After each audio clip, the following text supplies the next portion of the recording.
Bonjour à toutes et à tous, bienvenue dans notre émission hebdomadaire, une émission préparée par la rédaction française de la radio tchèque. En Moravie, non loin de la ville d'Olomouc, un terrain d'entraînement de l'armée tchèque en partie rouvert au public, est également devenu une zone protégée pour certaines espèces d'oiseaux rares. On en parle en début d'émission avant de s'intéresser au CBD. Le CBD, c'est quoi ? Eh bien, c'est le cannabidiol, une molécule présente dans le chanvre, mais non psychotrope. Nous avons rencontré un Français basé en République tchèque qui a lancé une marque de cigarettes électroniques à base de ce fameux cannabidiol. Le début d'ennuis judiciaires qui arrivent à leur terme. Bonne écoute de ce programme.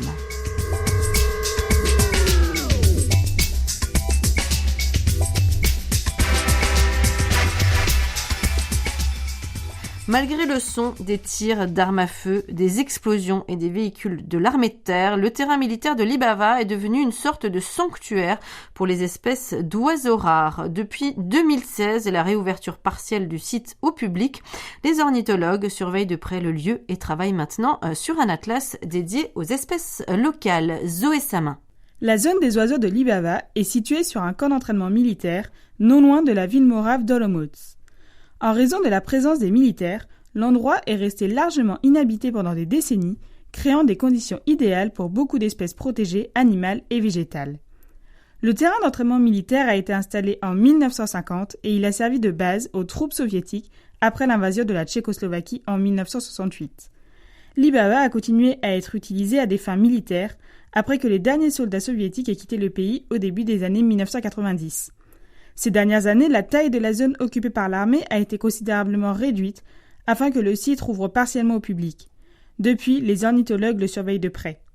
Kateřina Ševčíková, responsable de l'association morave d'ornithologie, chargée de surveiller la zone depuis plusieurs années maintenant, répertorie certaines des espèces d'oiseaux qu'elle a pu repérer durant sa récente visite dans la zone, comme la fauvette, le pinson des arbres, la bécassine sourde ou la bécassine des marais. Mais Libava est aussi la maison d'autres espèces rares, comme la cigogne noire, la buse de miel européenne, l'aigle peau-marin et surtout l'alouette des champs. Libava a été déclarée comme une zone ornithologique grâce à la présence de l'alouette des champs, une autre espèce unique qui a été repérée ici est le tétralyre. Malheureusement, nous n'en avons plus vu depuis 2 ans. Ce vaste site, largement inhabité et entouré par ailleurs par de vastes paysages densément peuplés, représente un environnement peu pollué, offrant d'excellentes conditions naturelles pour beaucoup d'espèces protégées de plantes et d'animaux. On y trouve un réseau préservé de cours d'eau et de zones humides, mais aussi un grand nombre de bassins creusés lors des opérations militaires. C'est un site absolument magnifique. Je suis tombée amoureuse de cet endroit. Il a échappé aux efforts d'aménagement du territoire et à l'intensification de l'agriculture qui a eu lieu dans les espaces environnants. Dans le futur, les ornithologues surveillant les oiseaux dans la zone souhaitent publier un atlas dédié aux espèces locales. Nous voulons nous concentrer sur les espèces péridomestiques qui n'ont pas encore été étudiées en détail. Cette année, nous accordons une attention spéciale aux oiseaux de proie, mais aussi aux martins pêcheurs que nous surveillons de près dans les cours d'eau. Mais ce n'est pas une question uniquement pour cette année, nous sommes là pour du long terme.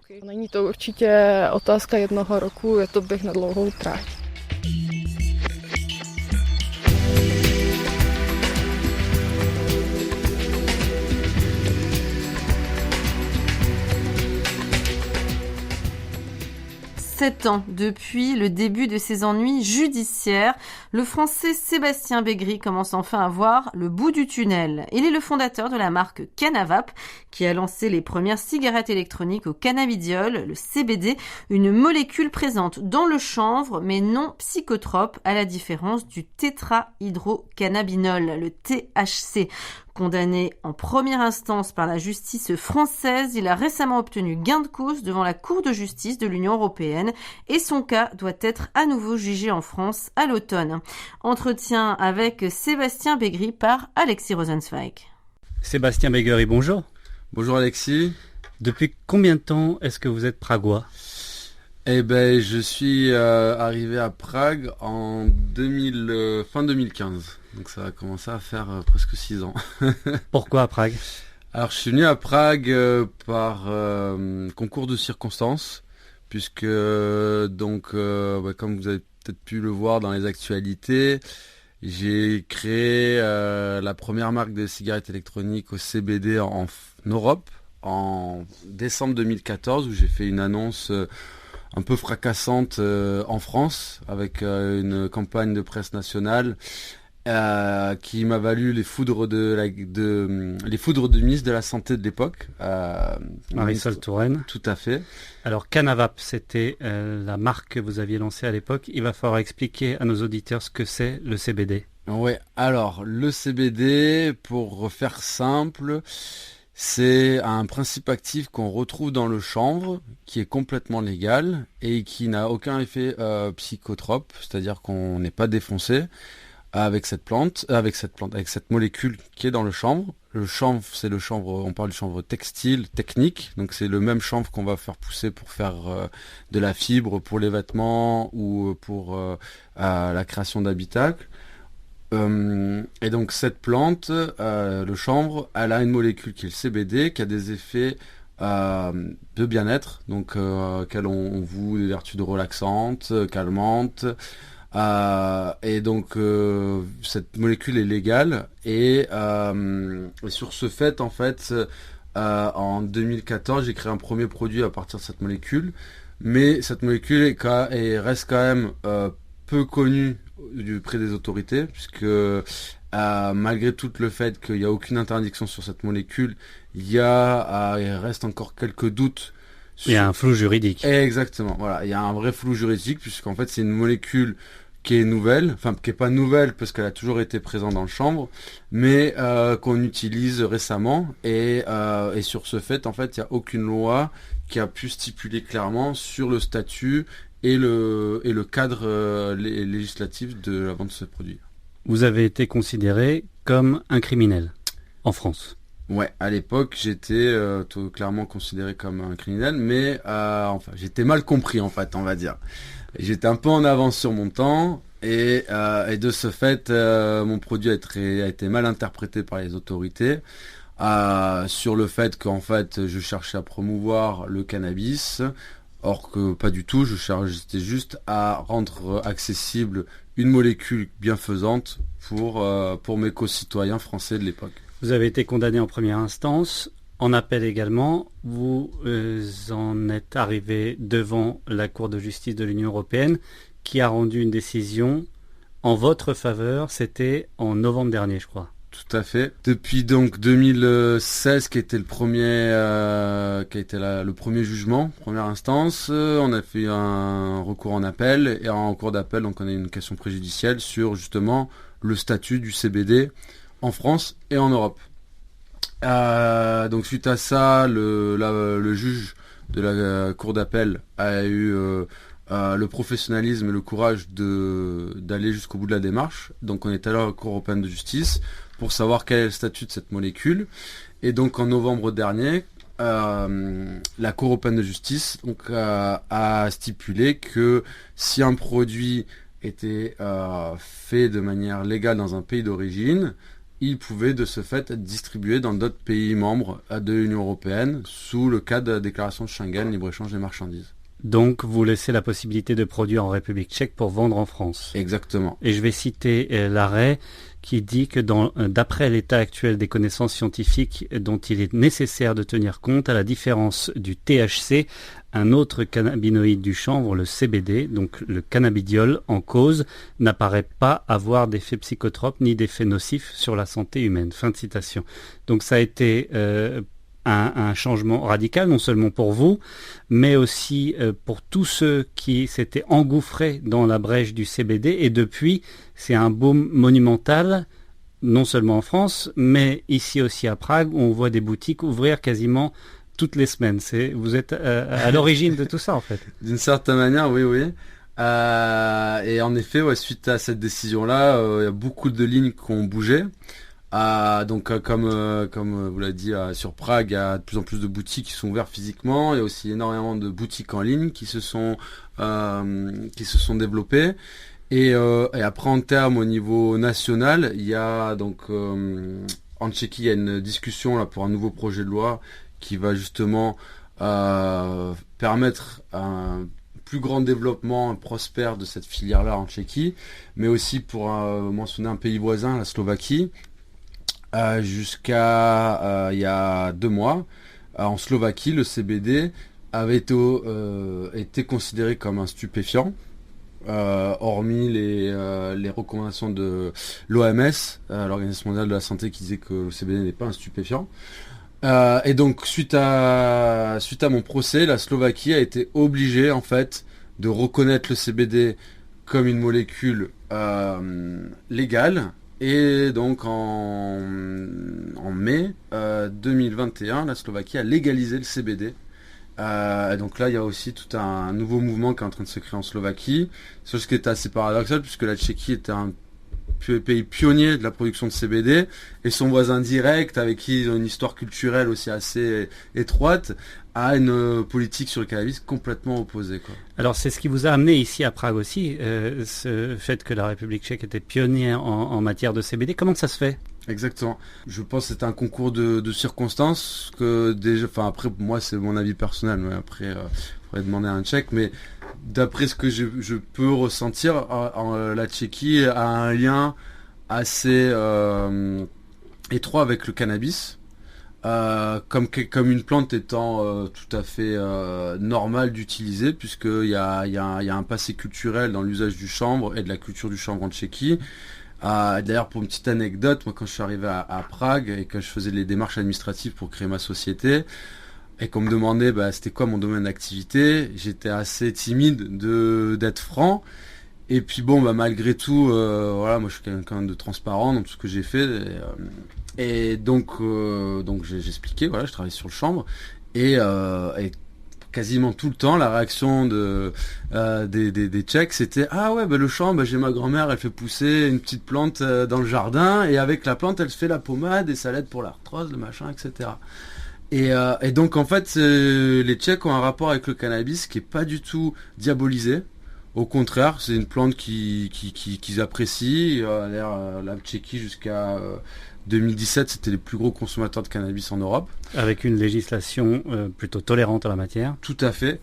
Et donc en fait, tout ça fait que moi à l'époque en 2014, quand j'ai démarré dans le CBD et que je cherchais un partenaire de laboratoire pour me fournir en CBD, je suis tombé rapidement en fait en Tchéquie, notamment à travers un salon qui a organisé Canafest, où j'ai rencontré justement des Tchèques qui étaient assez avancés sur le domaine et qui travaillaient avec l'université académique de chimie tchèque, et qui avait quelques scientifiques qui développaient sur des premiers procédés en fait d'extraction du CBD à partir de plantes.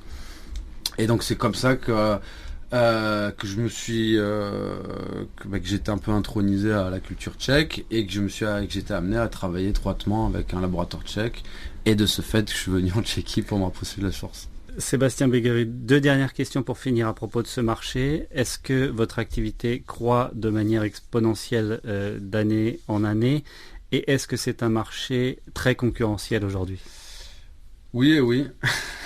Ouais, là, les choses vont s'améliorent, et mon business grandit de plus en plus, puisque c'est ce qui est normal, puisque la conjoncture fait qu'avec suite à mes procès, suite aux nouvelles législations, le marché devient de plus en plus important. Pour donner une idée, en France aujourd'hui, il y a des grandes surfaces Monoprix qui viennent d'introduire 2 marques de CBD. Donc ça y est, le CBD se popularise. Il y a eu des spots publicitaires qui ont été menés sur M6 et TF1 dans des prime time sur des marques de CBD. Il y a eu un 4x5 qui a été mis il n'y a pas longtemps dans le métro parisien. Donc ça y est, le CBD est fait partie d'un produit ménager comme du sucre ou de la vitamine C. Et donc forcément il y a une demande qui augmente. Donc de manière positive, j'en bénéficie, enfin, puisque ça n'a pas toujours été le cas. Comme on dit en France, j'ai essuyé les pots cassés pour pas mal de personnes. Et ensuite, est-ce que c'est un marché concurrentiel ? Ouais, c'est un marché très très très concurrentiel, du fait notamment du manque de régulation. Donc, ce qui fait qu'aujourd'hui, des personnes comme moi-même qui essayent de faire les choses de manière carrée, avec un maximum de cadrage sur la qualité de mes produits, sur la réglementation, etc., qui a un coût. On se retrouve face à des gens peu scrupuleux, sans état d'âme, qui vont proposer des marchés, des produits sur le marché pas forcément de bonne qualité, voire frelatés, et qui vont arriver avec des prix casser toute concurrence.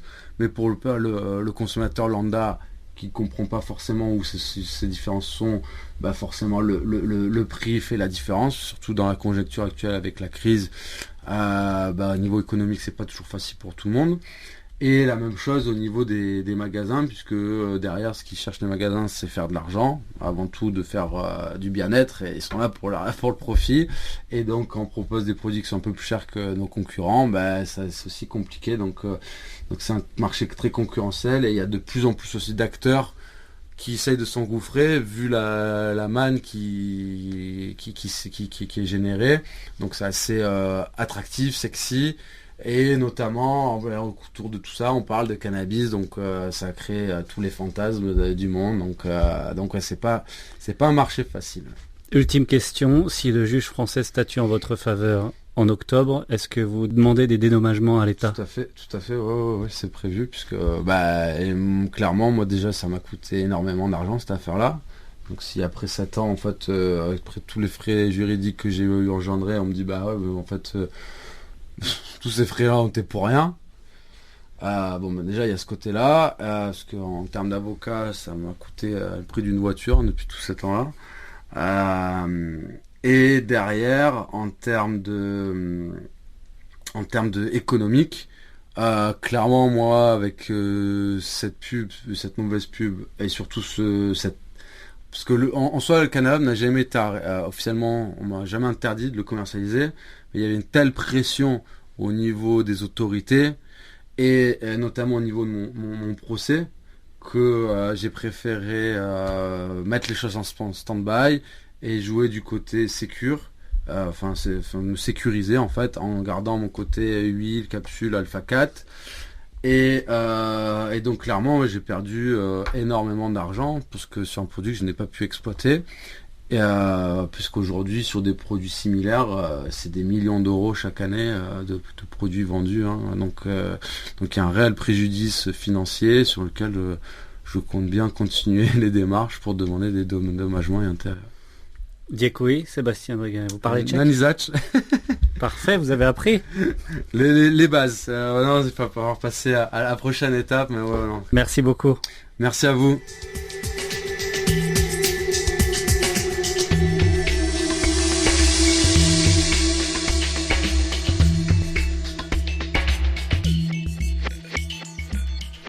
C'est la fin de l'émission hebdomadaire préparée par la rédaction française de la radio tchèque. L'actu tchèque en français, c'est également sur les réseaux sociaux. Je vous invite vivement à aller consulter le compte Twitter de Radio Prague International, actualisé toute la journée, mais également notre page Facebook et notre profil Instagram.